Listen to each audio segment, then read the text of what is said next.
sommes de retour pour Rendez-vous Matin avec mon invité ce matin, Christine Marchand. Bonjour.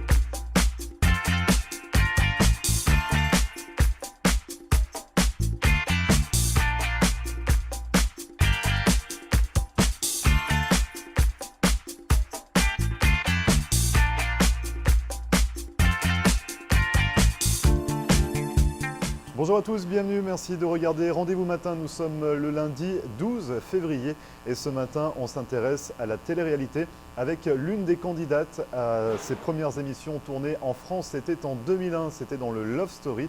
Je reçois ce matin Kimi Thoman qui a donc participé à cette première édition de télé-réalité. Elle va nous parler de cette aventure. On reviendra également avec elle sur les bons mais également les mauvais moments de cette aventure. Et puis on parlera de son parcours actuel ici aux États-Unis. Ne bougez pas, on revient juste après ça.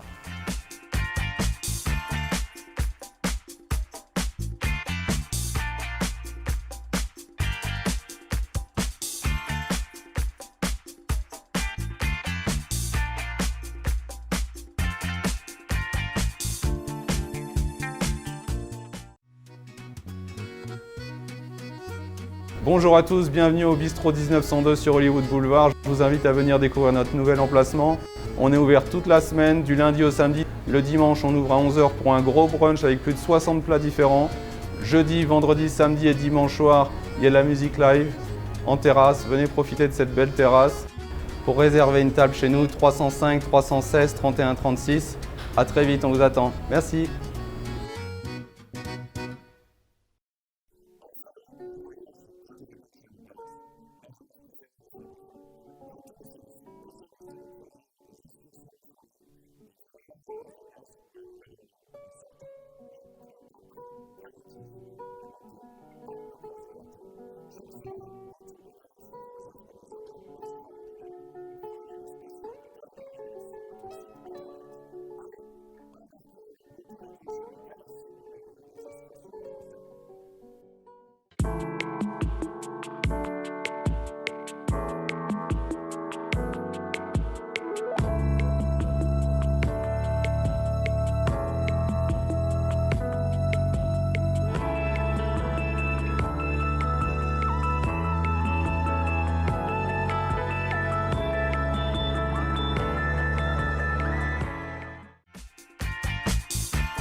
Merci à vous de regarder Rendez-vous Matin. Comme promis, je reçois ce matin l'une des candidates des premières télé-réalités du premier Love Story. C'était en France en 2001. Bonjour Kimi Thoman. Bonjour Greg.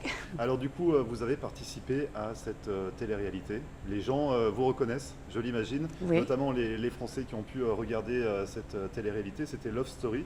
Tout à fait. C'était diffusé En 2001. en 2001, c'était il y a 17 17 ans. ans déjà. Et donc du coup, merci en tout cas d'être sur le plateau. Merci de me recevoir. Pour venir parler de cette expérience, parce que c'était la première fois qu'on découvrait à la télévision une émission de télé-réalité. Complètement. Donc est-ce que vous pouvez nous expliquer un petit peu votre expérience? Qu'est-ce qui vous a incité à participer? En fait, j'ai passé un casting sans savoir ce que c'était exactement, puisque c'était quand même la première émission, et c'était quand même... Personne ne savait ce que c'était que la télé-réalité en France à l'époque. Donc j'ai passé ce casting, qui était quand même assez long. C'est vrai, on vous demande quoi à ce moment-là? Ça s'est passé en plusieurs étapes. Donc on m'a envoyé un formulaire à remplir, que j'ai renvoyé. Donc ils m'ont contacté, donc je suis montée à Paris. Ils m'ont fait un casting à travers une caméra. Après ça, ils m'ont sélectionné. Je suis remontée à Paris, où j'ai vu les psychologues et les docteurs, et pour être sûr que tout est normal. Et de là, ils ont choisi les 11 candidats. En fait, moi, j'ai fait quand même partie des remplaçants, où j'ai remplacé Delphine. Oui, c'est ça. Voilà. Ouais. Donc j'ai fait partie des remplaçants. Donc ils en ont sélectionné 22 au total. Ouais. Et voilà, donc David... Donc vous avez eu la chance finalement d'intégrer le Loft. Voilà. Grâce au départ de Delphine. Rapide, ouais. Qui a été rapidement... Qui a quitté le Loft. Ouais. Ouais. Donc vous avez pu intégrer le Loft. Et sur cette sélection, c'est plutôt état civil, où on vous demande de faire des sketchs, on vous demande de... Absolument pas. En fait, déjà, à la base, ils voient si vous êtes capable de passer à la caméra. Ouais. Si vous êtes, comment on dit déjà, Enfin bref. Photogénique. Voilà, photogénique. Je perds mon français vu que j'habite aux États-Unis maintenant. Et puis ils ont, je pense, voulu sélectionner un panel de différents.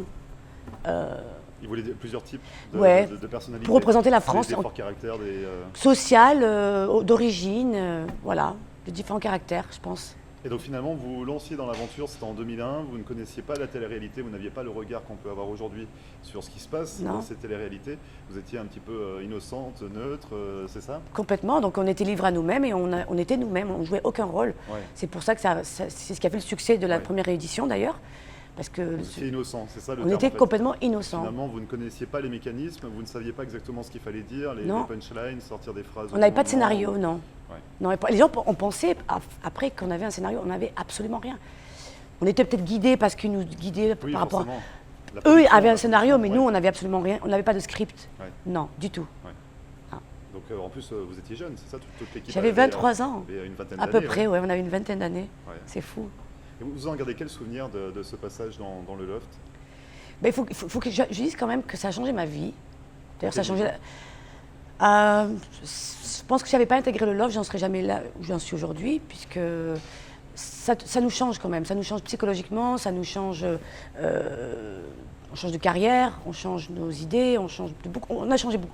On a tous changé. Parce que finalement, vous aviez 23 ans, donc, et à ce moment-là, vous étiez, je sais pas, vous étiez étudiante, vous travailliez, ça s'est passé comment à ce moment-là? Eh bien, j'avais repris mes études, en fait, je devais intégrer une école pour être psychologue. Ouais. Ah oui, donc finalement, oui. Ouais. Là, je suis loin d'être psychologue aujourd'hui. Donc, non, et puis du coup, j'ai participé sans savoir que j'allais être sélectionnée. Et puis, c'est vrai que. Mais ça reste quand même. Il y a eu des bons et des mauvais côtés, Ouais. des bons et des mauvais moments. Mais aujourd'hui, avec le recul, 17 ans plus tard, ça reste une bonne expérience. Parce que finalement, vous êtes resté enfermé dans un loft pendant 3 mois. 3 mois. Donc- Je suis restée jusqu'en, on va dire, demi-finale. Ouais. Voilà l'équivalent de la demi-finale. Ce qui paraissait plus que 3 mois à l'intérieur, c'est très long. Bah oui, malgré C'est le très loft long. est quand même assez grand, mais vous avez Oui. vite fait le tour, vous êtes toujours avec les mêmes personnes, Ah ouais. jour et nuit.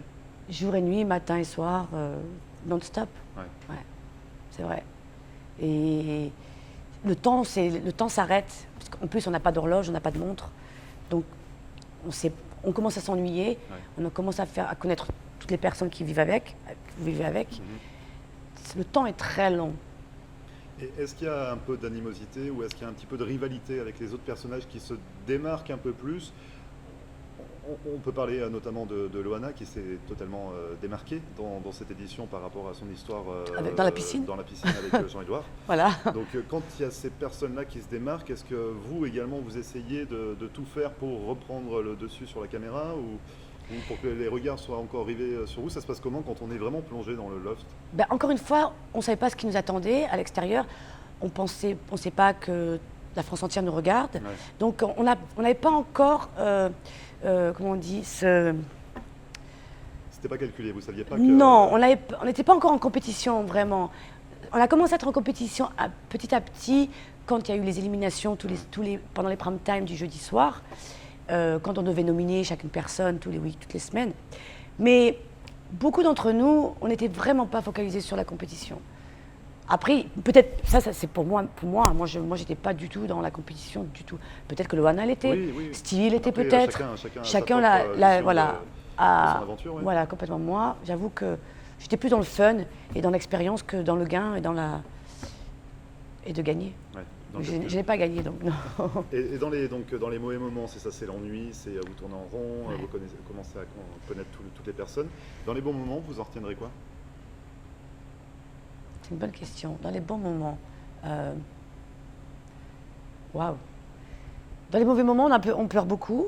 Et dans les bons, on est content de retrouver notre famille. Donc ça, c'est après. Ça, c'est l'après. Et pendant, je suis quand même contente parce que j'ai quand même rencontré certaines personnes qui aujourd'hui restent des amis. Donc vous avez gardé contact avec Avec certaines personnes qui aujourd'hui sont restées des amis. Et il y a également une belle expérience dans cette aventure. Je tenais vraiment à le diffuser si vous me le permettez. Oui. On peut parler de cette chanson. Oh mon Dieu.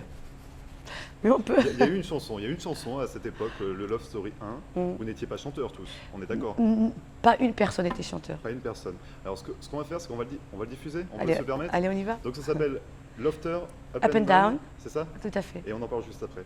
Je vous propose de regarder la chanson du Love Story 1 avec Kimi.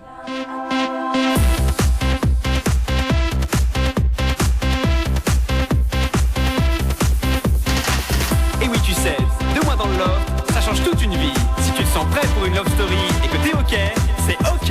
Ouais, cool.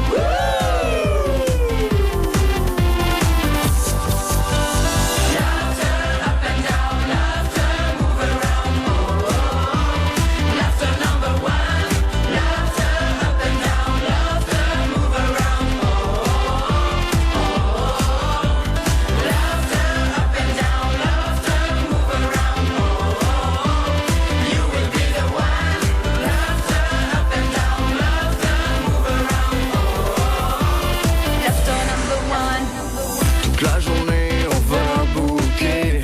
Alerte au lofter, l'emploi du temps vient de saturer. Il faut se lever, se laver, se réveiller. À la fête toute la journée, le love ça le fait. Cri de guerre, quelques verres, on est très célibataire. Oh, oh, oh. Lève les mains en l'air, défi, prise de tête. Coup de gueule, ça s'arrête. Oh, oh, oh. On sait faire la fête.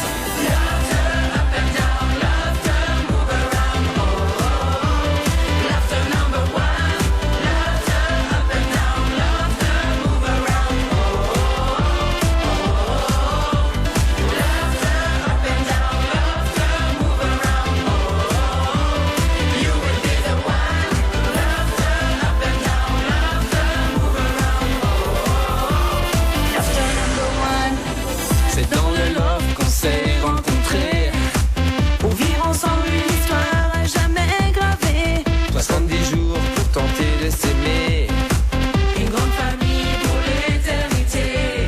Cri de guerre, main en l'air, 3 pas en arrière. Oh, oh, oh. Après ça va le faire. Cri de guerre, quelques verres. Faut qu'on se désaltère. Oh, oh, oh. Tout le monde suit l'affaire. Cri de guerre, main en l'air, main en l'air.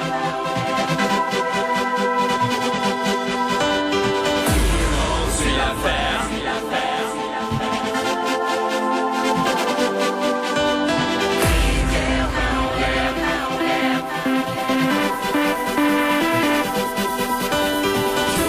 On suit l'affaire.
Ça donne envie de bouger, hein, Lofter Up and Down, ça rappelle aussi de bons souvenirs. De bons souvenirs, ça date, hein, il y a 17 ans quand même, Ouais, ça cette date. chanson. Ouais. Qu'est-ce qui s'est passé? Pourquoi il y a eu cette chanson, Kimi? Ben, en fait, on était à l'intérieur et puis ils ont décidé de faire une hymne du loft. Ouais. Donc ils ont choisi cette chanson. Ouais.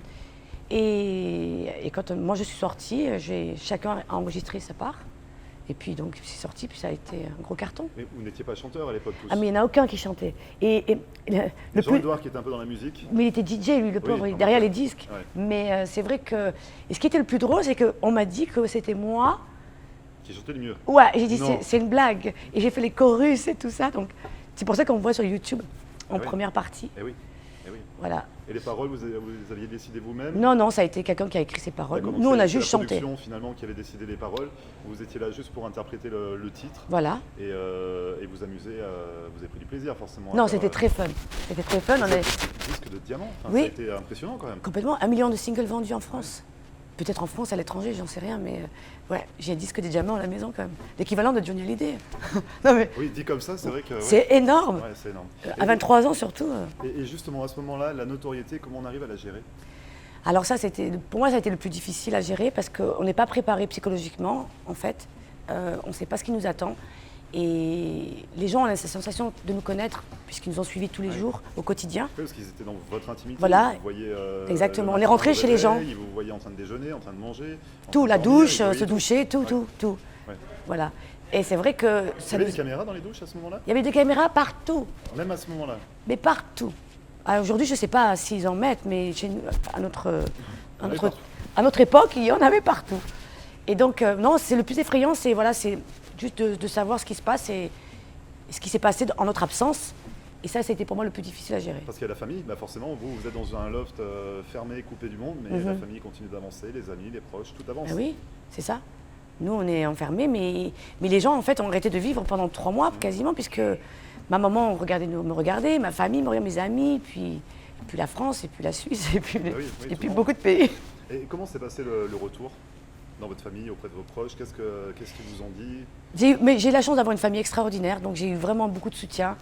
Même dans les moments difficiles, il y a eu des moments difficiles par rapport à la presse aussi. Ouais. Ça aussi, c'était difficile à gérer. Mais j'ai été bien entourée, donc je m'en suis bien sortie grâce à eux. Parce qu'il y a des paparazzi. Après, Merci, il y a- maman. Il y a des gens qui souhaitent vous prendre en photo, il y a des paparazzi qui essayent Ouais, de voler des images par la suite parce que vous aviez une certaine notoriété à ce moment-là. complètement. Vous êtes plutôt protégé par rapport à certains candidats. On vous voit moins, on vous voit pratiquement pas finalement.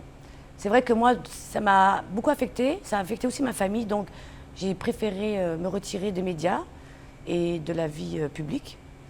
Donc, et j'en suis très heureuse. Et on vous retrouve aujourd'hui Voilà. ici en Floride, Oui, aux États-Unis. à Hollywood. Donc on va discuter avec vous justement dans une seconde partie de votre aventure américaine. Parce qu'entre les études de psychologie et ce que vous faites aujourd'hui, le Love Story a vraiment tout changé, c'est ça? Complètement. Oui. Donc vous restez avec nous, Ok. on en parle dans un instant. Ne bougez pas, on revient juste après ça.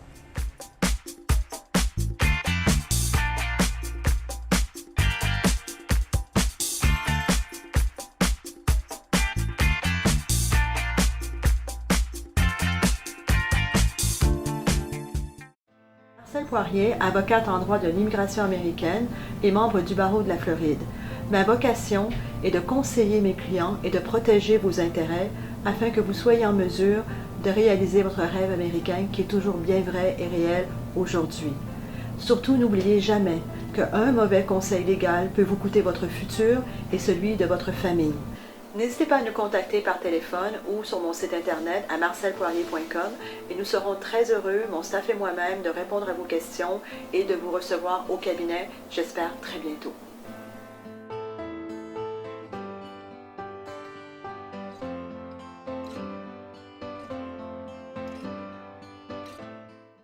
Richard's Motel Family of Lodgings est une entreprise de services qui offre différents types d'hébergements répartis sur 7 complexes dans les régions de Hollywood et Hallandale Beach.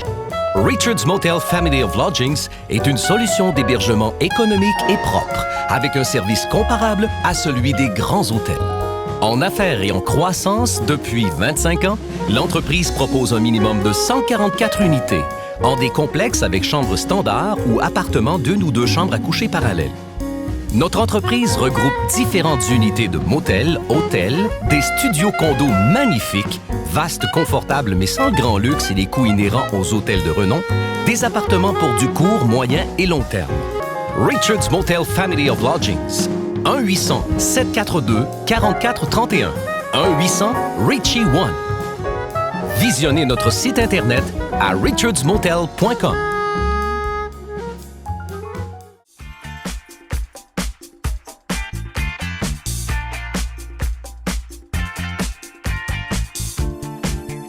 Merci de regarder Rendez-vous Matin, nous sommes toujours en compagnie de Kimi Thoman. On a longtemps parlé du Love Story parce que si les gens ne vous reconnaissent pas au premier coup d'œil, vous avez participé à la première édition du Love Story en France, c'était en 2001, il y a 17 ans. C'est ça. Depuis, il y a eu une belle ascension, une belle aventure qui s'est déroulée pour vous, notamment une aventure américaine. Complètement. Donc le Love Story, vous le disiez, a changé votre vie. Oui, tout à Vous fait. étiez destiné à faire des études de psychologie, Voilà. être psychologue. derrière votre bureau, Voilà. en France, sûrement. Aider les patients, avoir des patients, aider les gens. Et finalement, vous faites quoi aujourd'hui? Eh bien, j'ai quitté la France en 2005. Je suis allée en Suisse Oui. et où j'ai rencontré mon mari, qui est un grand chef. Oui. On s'est mariés, puis je suis tombée enceinte et puis j'ai fondé une petite famille. Et on est venu aux États-Unis, on a ouvert un restaurant. Ça fait maintenant pendant 5 ans. Ouais. Et ensuite, on est venu en Floride. Voilà. Et on a notre projet d'ouvrir une école culinaire. Donc de rester dans le domaine de la restauration. Voilà, tout à fait. Vous aussi également, donc vous travaillez Voilà, avec votre mari. tout à fait. Et l'idée donc d'ouvrir une école culinaire. Mais dans le yachting, parce qu'il a été également, après le restaurant, il a été private chef, Ouais. chef privé pour les bateaux, pour les yachts. Ouais. Et donc il s'est aperçu qu'il y avait une grosse demande et que les chefs avaient besoin peut-être d'évoluer. Voilà. Parce que finalement, il a un niveau qui est assez élevé dans la cuisine. Voilà, il représente, en fait, il est aussi ambassadeur de la gastronomie française aux États-Unis, donc reconnu par Alain Ducasse et le ministre des Affaires étrangères en France. Ouais. Donc non, c'est quand même quelqu'un d'assez important. Et donc ça se passerait à quel niveau? Vous seriez installé en Floride toujours? Toujours, on reste en monter Floride. cette, Oui, on ne bouge pas de la Floride pour l'instant et je pense que l'école serait basée à Fort Lauderdale puisque tout se passe là-bas pour le yachting. Donc voilà. Ouais. Donc ça, c'est dans un futur très proche. Donc ça arrive. Oui, très vite. c'est Ça arrive très vite. complètement. Donc finalement un grand changement. Voilà, Voilà. Le cinéma, la télévision, Non, tout ça, la c'est télé-réalité. c'est loin derrière. Mais bon, je dois avouer que si jamais, je reste toujours une passionnée du cinéma, donc si jamais il y a une opportunité ou reprendre des cours ou par passion, Oui, mais pourquoi pas par passion parce que je suis vraiment. Mais pourquoi pas? Mais aujourd'hui, je me consacre à ma famille et à notre projet. Et qu'est-ce qui vous a amené aux États-Unis? C'est vraiment votre mari par rapport à son opportunité de travail ou c'est un choix également de venir vivre ici? Ben, c'est le choix du climat déjà, Ouais. avant tout. Je suis tombée enceinte et je ne me voyais pas en Suisse avec la neige. Donc c'est surtout le climat, premièrement, qui m'a poussée ici. Et puis on a beaucoup plus d'opportunités ici. On peut évoluer facilement par rapport en Europe. À d'autres pays. Voilà. Donc, Et par rapport à la télé-réalité, désolé, on revient un peu non, dessus, mais hein, forcément- je viens de là, je forcément suis une Kimi- enfant de la télé-réalité. Forcément, Kimi. Vous avez quel regard aujourd'hui? Alors, vous avez quitté la France il y a longtemps, Oui. mais il existe de nombreuses émissions de télé-réalité, que ce soit aux États-Unis, au Canada, en France, dans d'autres pays, parce que ça devient mondial, quand D'accord. même, ce phénomène. Vous avez quel regard, vous, sur la télé-réalité 17 ans après, finalement, les débuts, c'était en 2001. Complètement, ouais.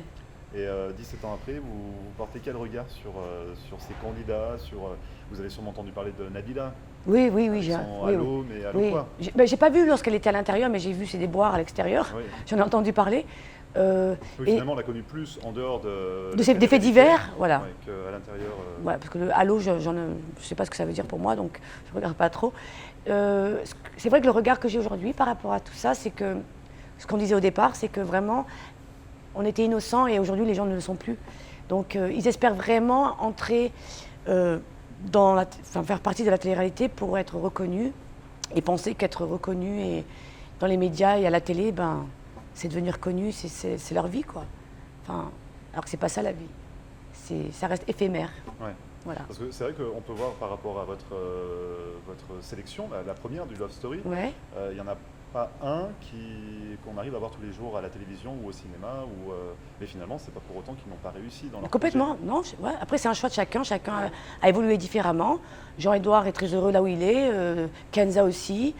Stevie également. Enfin, chacun. Oui, c'est c'est- Stevie, pardon, j'ai oublié Stevie qui a été Voilà, plus c'est médiatisé que- beaucoup plus aujourd'hui. C'est un de celui qui a été le plus médiatisé. Mais chacun a choisi son parcours.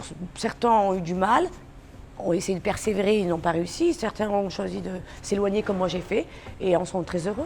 Vous le referiez? Oui, mais différemment. C'est-à-dire? Je rigole.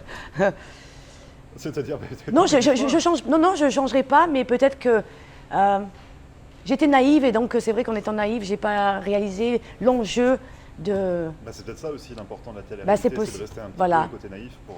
Ben, c'est pour ça que ça a été la première, donc je pense pas que j'aurais changé quoi que ce soit finalement avec le recul. Et on vous a proposé peut-être, ou est-ce que vous, je sais pas, que ce soit aux États-Unis ou ailleurs, de participer à des émissions? Oui, on m'a proposé d'ailleurs récemment de participer à Secret Story, que j'ai décliné Ouais. parce que je suis une maman et que j'ai pas le temps de m'absenter. Donc ça, c'est la télé-réalité, c'était avant. C'était La ouais, page est tournée. c'est fini. Maintenant, vous pensez à autre chose. Voilà, je suis une maman maintenant donc. Merci beaucoup en tout cas. Merci, Sylvie, Grégory. de m'avoir fait le plaisir de venir parler de la télé-réalité ici sur le plateau de Rendez-vous Matin. Bonne continuation dans vos projets Merci. sur Fort Lauderdale avec cette création d'école gastronomique pour le yachting. Tout à fait. Et on se reverra notamment à ce moment-là pour en parler. Avec plaisir. Merci beaucoup Kimi. Merci Greg. À très bientôt. Merci. Et vous ne bougez pas, on revient juste après ça.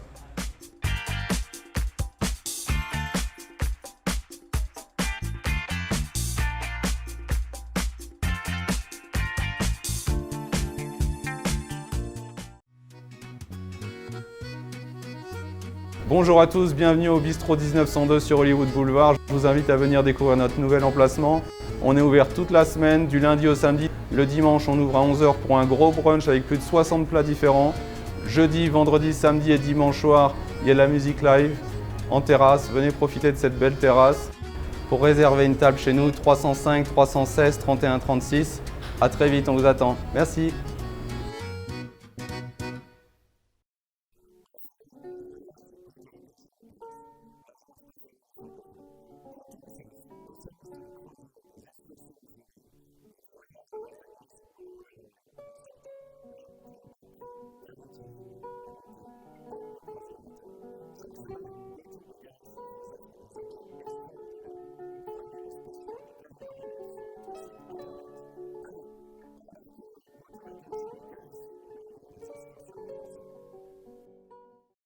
Marcelle Poirier, avocate en droit de l'immigration américaine et membre du barreau de la Floride. Ma vocation est de conseiller mes clients et de protéger vos intérêts afin que vous soyez en mesure de réaliser votre rêve américain qui est toujours bien vrai et réel aujourd'hui. Surtout, n'oubliez jamais qu'un mauvais conseil légal peut vous coûter votre futur et celui de votre famille. N'hésitez pas à nous contacter par téléphone ou sur mon site internet à marcelpoirier.com et nous serons très heureux, mon staff et moi-même, de répondre à vos questions et de vous recevoir au cabinet, j'espère très bientôt.